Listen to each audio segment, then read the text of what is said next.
Good morning. The council will come to order.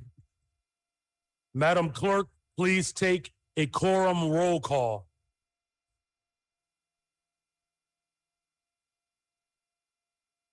The voting is now open. The voting is now open. Please use your e-device. Mark yourself present. The quorum roll call is now open.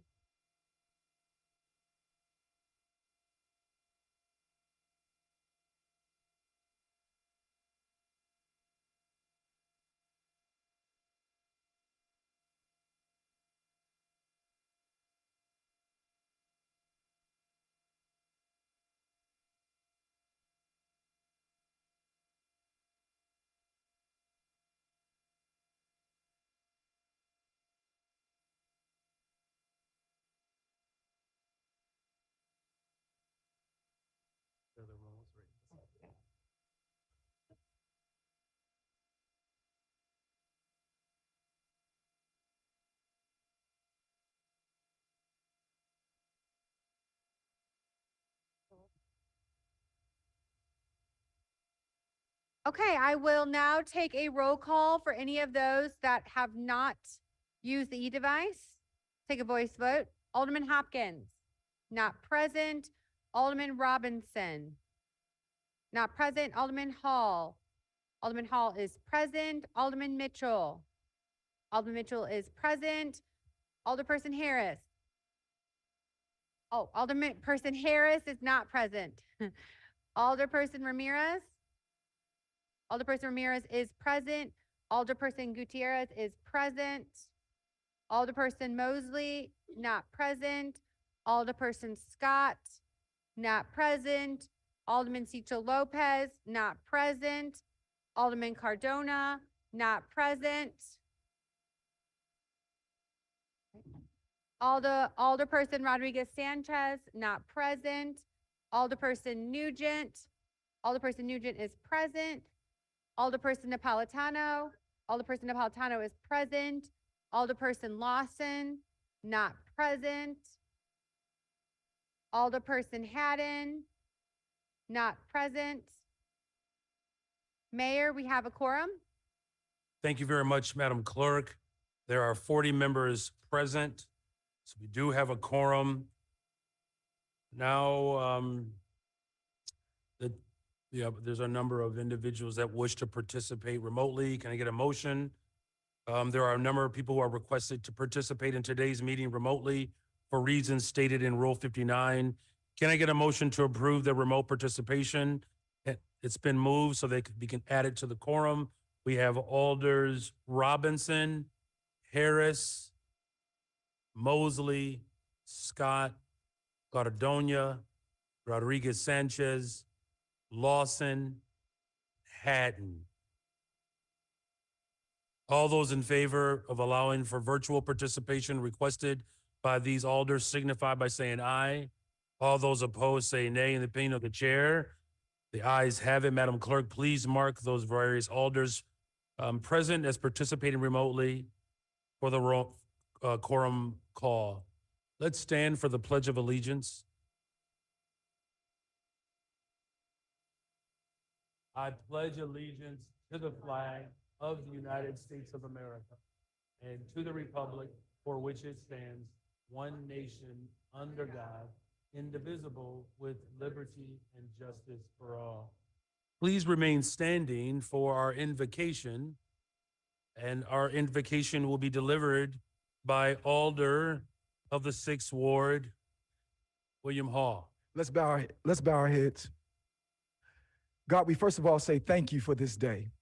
God, we thank you that you've given us strength in our bodies, and we thank you that you've renewed your mercy on this day. Now, God, as we come into this room, may we represent those who are not here. May we always remember to keep love on our agenda today, and may our differences do not divide us. God, we pray that we discover things that we did not know before, but when it's all said and done, may your will be done on earth as it is in heaven. We ask these things in Jesus' name, amen. Man, thank you. You may be seated. Madam Clerk, please read the call of today's special meeting. The following call for a special meeting of the City Council was filed in my office on Thursday, February 8th at 10:36 a.m. To the honorable members of the City Council, ladies and gentlemen, I hereby call a special meeting of the City Council of the City of Chicago to be convened at 11 a.m. on Thursday, February 15, 2024, in the City Council chamber in the City Hall for the sole purpose of setting the date and time of the next regular meeting of the City Council for February 15, 2024 at 11:30 a.m. for no other purpose whatsoever. Very truly yours, Brandon Johnson, Mayor. Thank you, Madam Clerk. This is the portion of the meeting for public comment.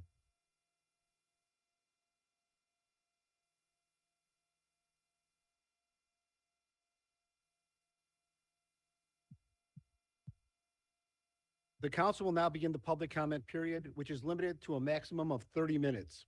Each speaker is limited to 3 minutes. Speakers cannot yield or transfer their time to another speaker. Any written comments that have been submitted will be posted and made available for automatic review. The first speaker today is Matthew Conti. Good morning, ladies and gentlemen of the City Morning. Council, Wisconsin. I appreciate the opportunity to address you today regarding a crisis, a matter of great concern to our beautiful city. On behalf of crimes against those who live and work there. Has anyone in this assembly been assaulted, beaten, or robbed by a tent dweller? September 11, 2023, I was assaulted and battered by a panhandler on the public sidewalk on Lake Street, as if I was trespassing in his backyard. My office was robbed. Other attorneys have been harassed and assaulted. The list goes on and on. While we understand that our progressive administration is in favor of these encampments as a solution to homelessness, it is crucial to acknowledge the negative impact they are having on our community located west of the river, along Lake Street, Milwaukee, and Fulton Street, under the train viaducts. We ask that you, as the decision makers of our city, explore alternative approaches that prioritize both compassion and public safety. Let's not follow the disastrous policies of cities like Portland, Seattle, and San Francisco. I witnessed firsthand the drug distribution at this homeless encampment and understand, like you do, it perpetuates deadly addictions and an unsafe environment for the unhoused and those living and working nearby. On November 10th, 2023, the West of the River Coalition delivered a petition to the Honorable Mayor Brendan Johnson and corresponded the aldermen in the districts along with the Chicago Police Department. This petition was signed by over 1,500 seriously concerned residents asking the city to relocate this encampment. On November 17, 2023, the Honorable 42nd Ward Alderman Brendan Riley and 34th Ward Alderman Bill Conway delivered a letter to the mayor attaching the signed petition, which they supported. In response, we received a generic, undated reply sent by Deputy Mayors Johnson and Gatewood that contained no plan of action to resolve this crisis. Should the controversial proposal to impose an additional 3.5% transfer tax on real estate transactions in excess of $1 million pass in March's referendum, additional millions be earmarked for supporting the unhoused. Currently, there is enough alternative housing available if these tent dwellers choose to live on city sidewalks, because that's where they conduct their illegal business and make money to the detriment of our community. I challenge each and every one of you to walk north of Lake Street today after work. Go west of the river, to see for yourself truth. In conclusion, Mr. Conti, thank you very much for your comments. However, your time has expired. Our next speaker is Queen Adusuyi.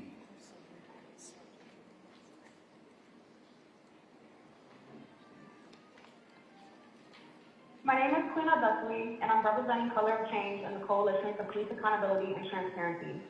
We thank you for the December vote to reject Arbitrator Benn's arbitration award, especially in the face of the police union's bullying and scare tactics. Today, we ask you to oppose this award again. Before you vote today, please consider the following. 1. Police officers should be held to the highest standards of accountability and transparency, particularly due to their qualified immunity protection, along with the decades of documented abuses that Black, Latino, low-income, and disabled Chicagoans have faced because of the officers' abilities to violate constitutional rights with impunity. There is great public interest in ensuring that police officers who commit gross misconduct are appropriately held accountable and that gross misconduct is not shielded or accepted on the force. 2.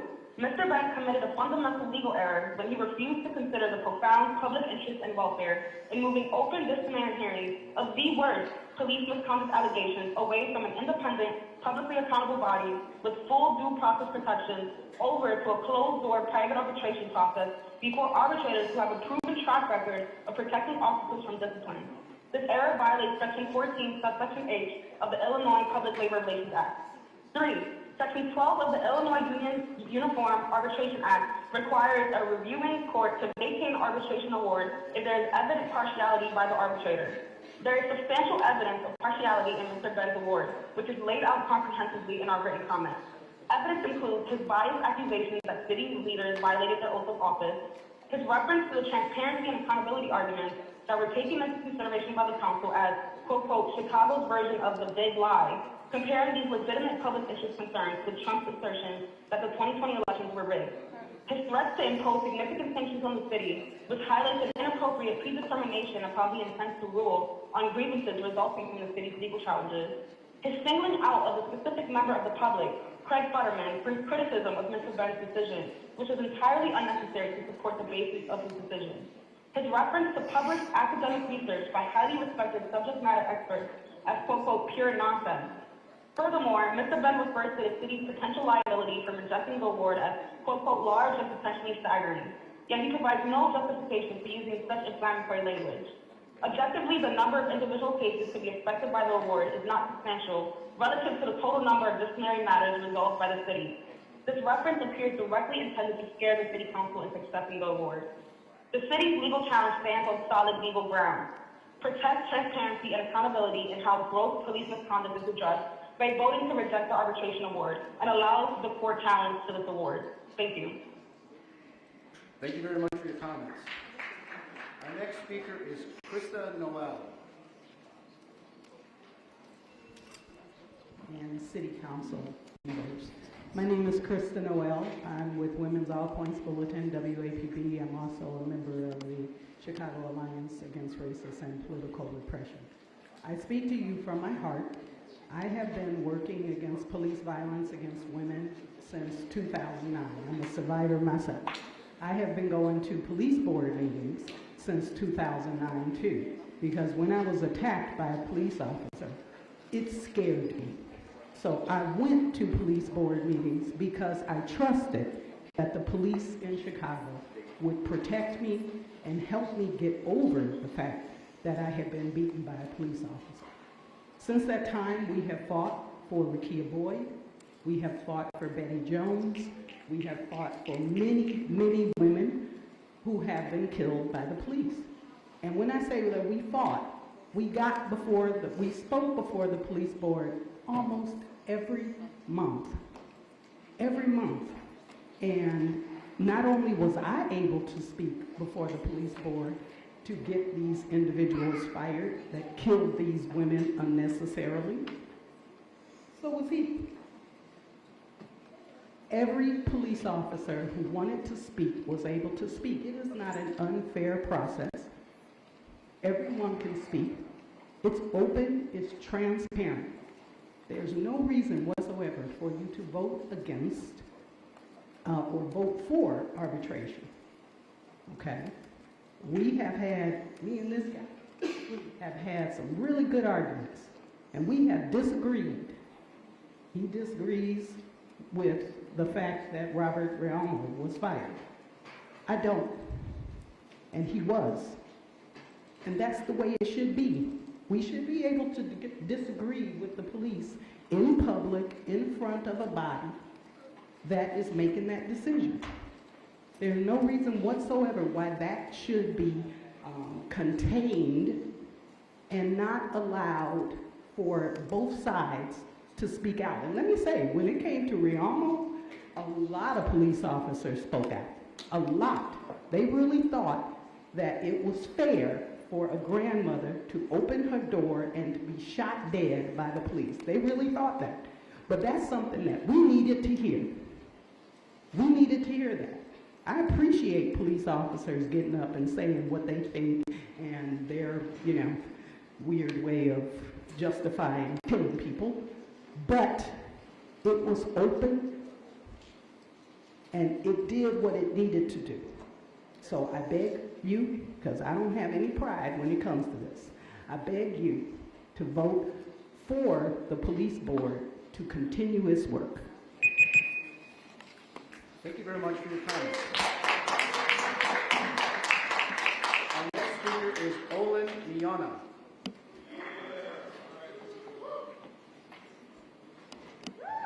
Good morning. My name is Olan Mijena.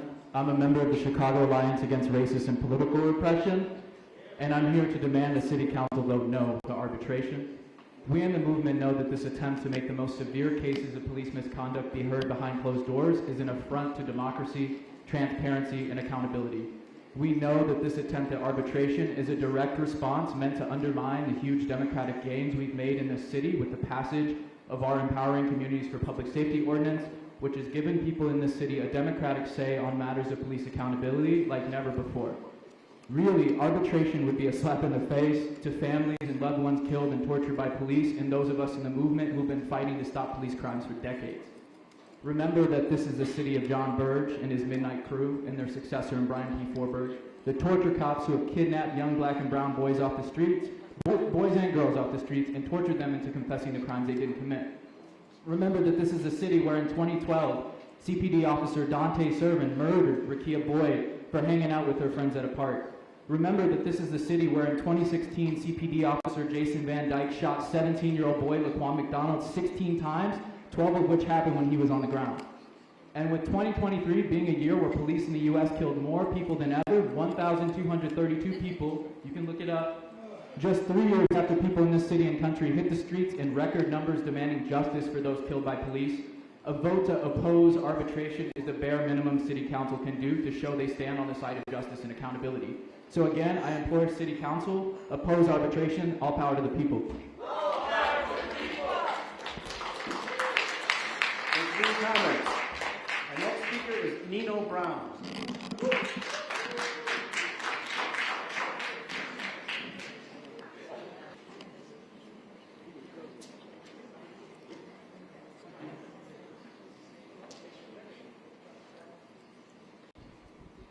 Peace. Good morning. My name is Nino Brown. I'm a member of Healthy Hood and the Party for Socialism and Liberation. I'm also a former teacher, and I've lost students to gun violence, friends and family to police violence, and this is a struggle that I've been fighting my entire life. The facts are clear. We have needed fundamental change in how policing is done in this city and in this nation for decades. The working class people of Chicago are sick and tired of old policies that do not work to empower them, but to disempower them. The people of Chicago are tired, especially of those of us in the black community who have been victims of this police state, of raids, unlawful stops, excessive use of force, and the list goes on. But let's zoom out here. Officers have killed at least 1,232 people last year, which was the deadliest year for homicides by law enforcement in over a decade.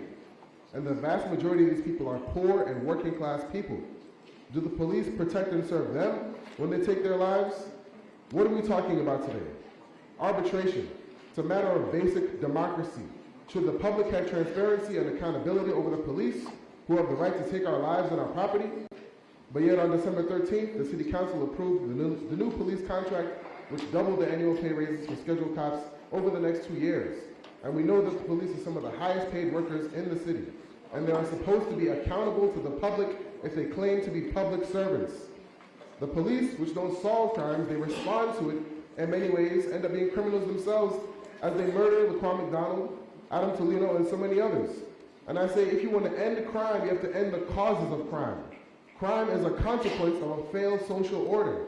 If you want a safer Chicago, vote for transparency.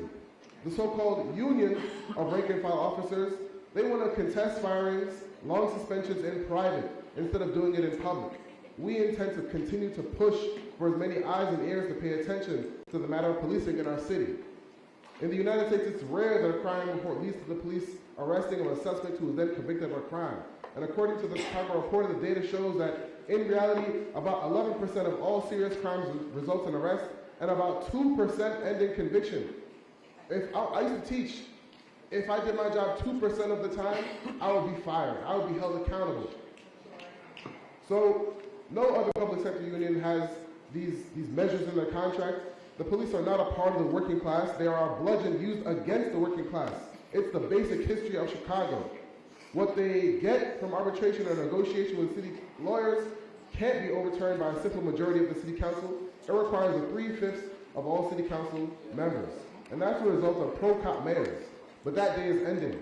It's ending with the movement for police accountability. We hope it ends with Brandon Johnson and the progressive movement in the city. And I say to you that we demand true accountability now. All power to the people. Justice for every single person who's been victim by police brutality, gun violence. Thank you very much. Thank you very much for your comments. Our next speaker is Dave Gelfand.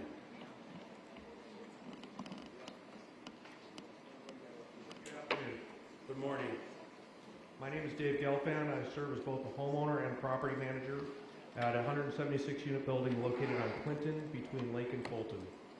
I am reaching out today to express deep concerns of myself, the residents, the businesses in our neighborhood regarding the current state of affairs in our block.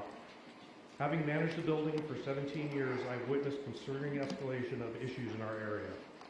While there have always been homeless people and sporadic crime, the situation has now reached a critical point, characterized by rampant gang activity, drug dealing, and other criminal behavior. What was once a place the homeless sought shelter has transformed into a dangerous drug encampment, both with drugs, individuals armed with weapons, and responsible for multiple deaths over the past year.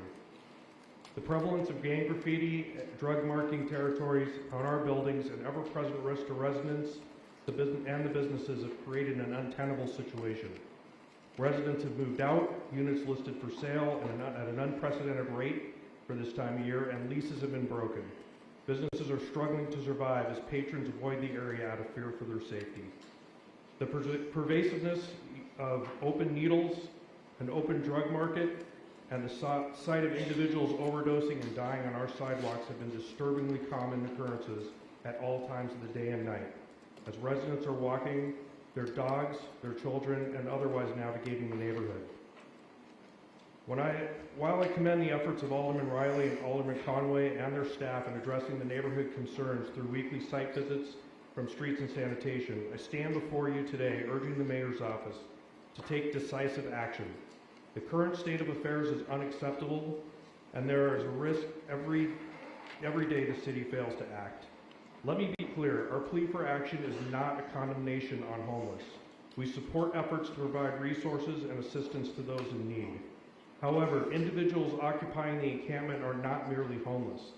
They are drug dealers and addicts who have repeatedly refused offers of housing and assistance.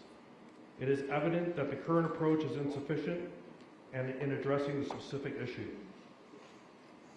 The city's policy of enforcing the now sunsetted Bryan Agreement to protect the rights of the unhoused has converted into a barrier for the removal of this drug encampment from the public way. These tent encampments have been largely commandeered by those dealers who have a vested interest in keeping the encampments in place as a thriving market for narcotics, which currently is under the protection of the city.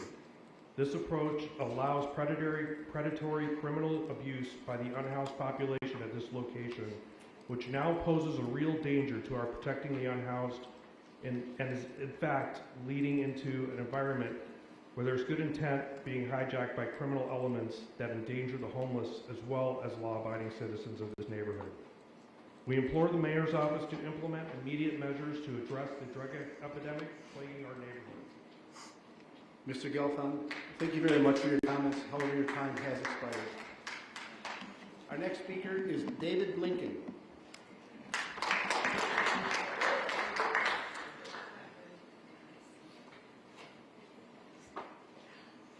Hello, members of the council.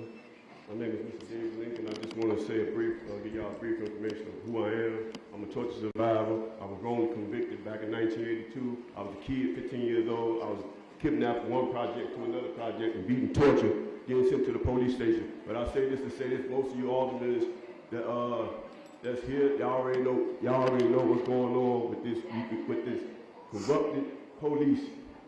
We got people in jail that we still fighting to get out because of John Burgess.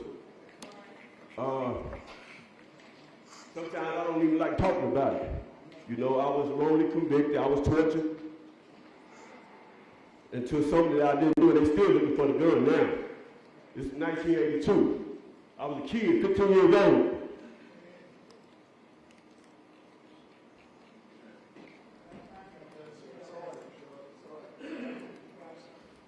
I'm 52 years old now, just retired from streets and sanitation. And I asked all the aldermen to do y'all job. They've been getting away with this for years. We still fighting, brothers, innocent people in jail right now, that we fighting for right now.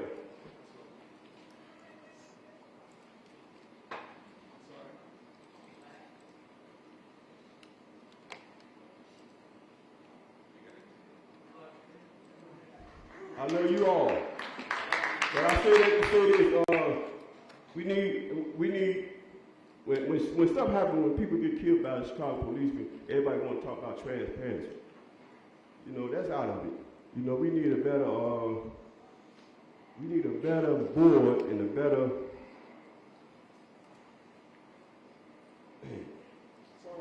sometimes I don't even like talking about it because it's taking me all the way back, like it's happening right now. You know, we asking the committee to vote no because it seems like they say serve and protect, they protect themselves and they serve us. And all this killing that's been going on with the Chicago police officers and they getting away with high murder, it don't make no sense. Excuse me, y'all gotta excuse me. I'm not used to talking about this here because I get emotional, but bear with me. Also a member of Chicago Alliance. And also a political prisoner. God bless you all.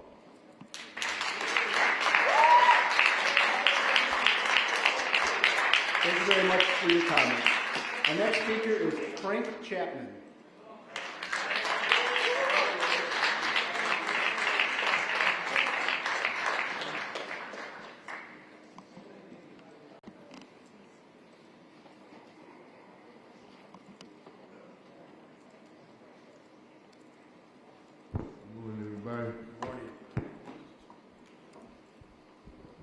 David is also a member of the Chicago Alliance Against Political Repression. Those are the people that we work with, those are the members of our organization. But I want to talk about accomplishments. This body, this city council, a few years ago, voted, if I recall correctly, 33 votes for and 13 votes against. Empowering communities, public safety. That was an historic achievement. It was reported in all the major newspapers across the country as a historic achievement. So I'm not just talking about my opinion. Law professors, Chicago community organizations, everybody applauded this as an advancement. Now, we don't need that undermined. We don't need to take a step backwards. And that's exactly what we would be doing if we go with this arbitration.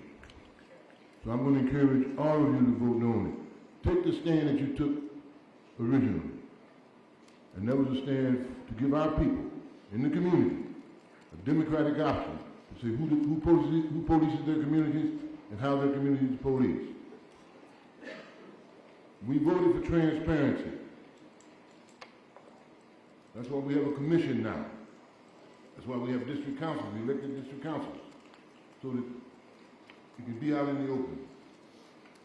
Nobody who's charged with a crime is allowed to negotiate in private. So why should a police officer?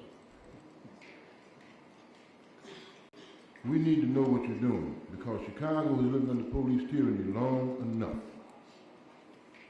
We crossed rivers of blood to get to where we're at right now in terms of our democratic rights.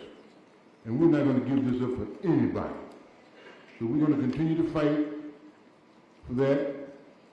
And once again, I encourage you to vote no on the arbitration. We don't need secret chamber justice. Thank you very much. Thank you very much for your comments. Our next speaker is Zoe Lee.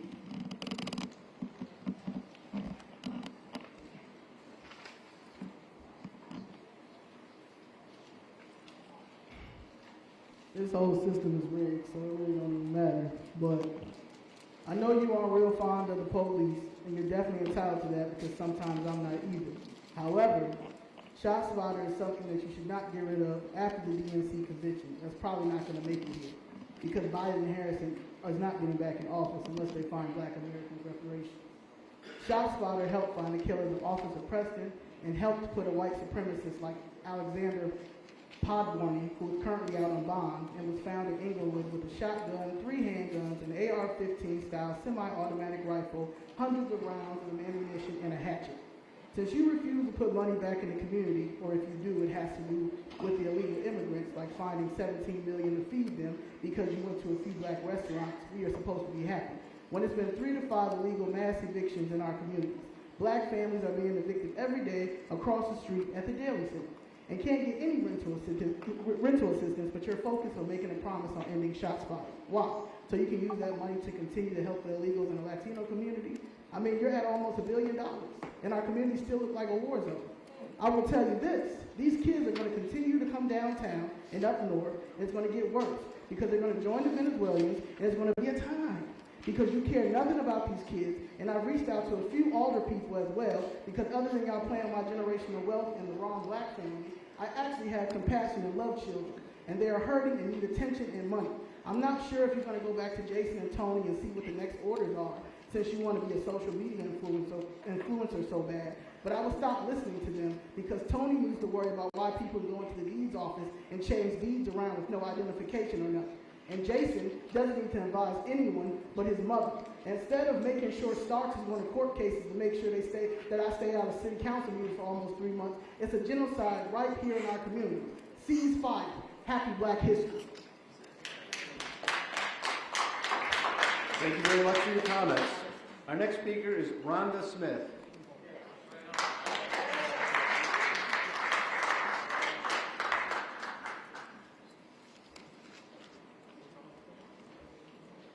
My name is Rhonda Smith. I am a member of the Chicago Alliance Against Racist and Political Repression. I'm here to ask that you vote no to arbitration. It is not a good thing, and we all know it. You all should know it. It's not a good thing. We've got, I'm just gonna say, for years and years and years, there have been racist police to join City County. We all know that. When you see police officers, they don't have racist paint across their face. You don't know. You just see people. You just see people. So when they've been charged, when they do this crime, it's only right that they be held accountable. We're human. We're human. Every community, everybody in each and every community, we're human.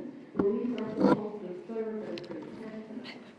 And when they commit problems, they should be held accountable. You shouldn't have to keep repeating it. You all should deal with it. It's not right. We've seen it through the years. We've seen it through all murder. I mean, it's on camera. You look at George Floyd. This whole world saw that. And there's so many incidents where it happened. So they should be held accountable. That should go without saying. This happens. So they should be held accountable. That should go without saying. It should go without saying. We know that police officers are human too, and that's why when some of them, by whatever way, are made to become racist, for one, they shouldn't be police officers if they can't be fair. And for the other, we know that people have issues. And if you discover, if they really look at themselves and say, hey, you know, I'm not treating people equally, you know, I'm not doing right, then you should leave. You shouldn't be a police officer. So this is the way that there should be held accountable. The community has spoken. You all hear it. You hear it from us. We've spoken.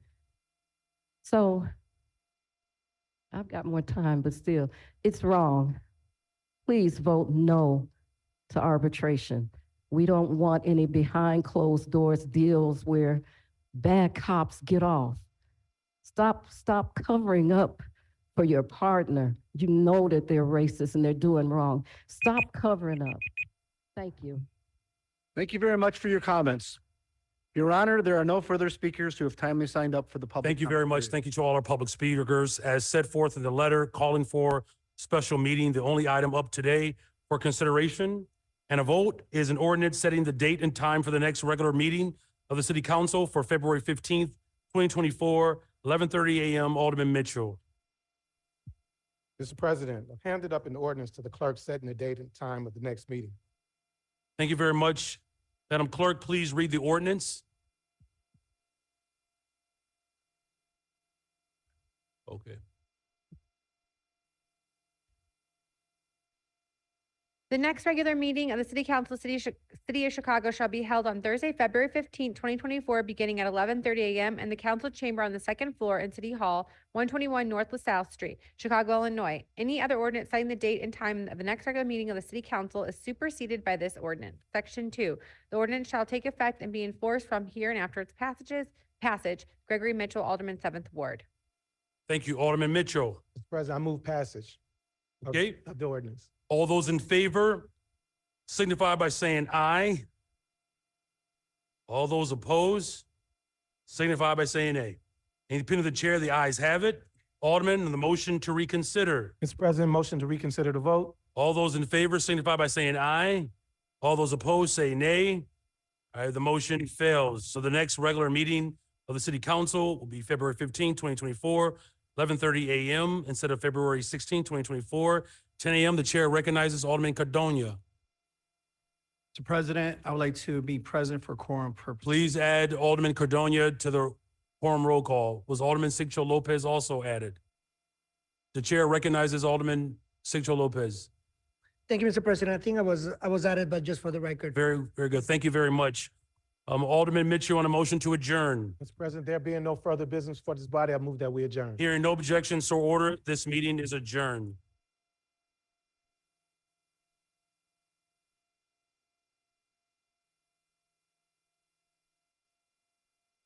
Just going to take a 3-minute pause so that the technology can reboot.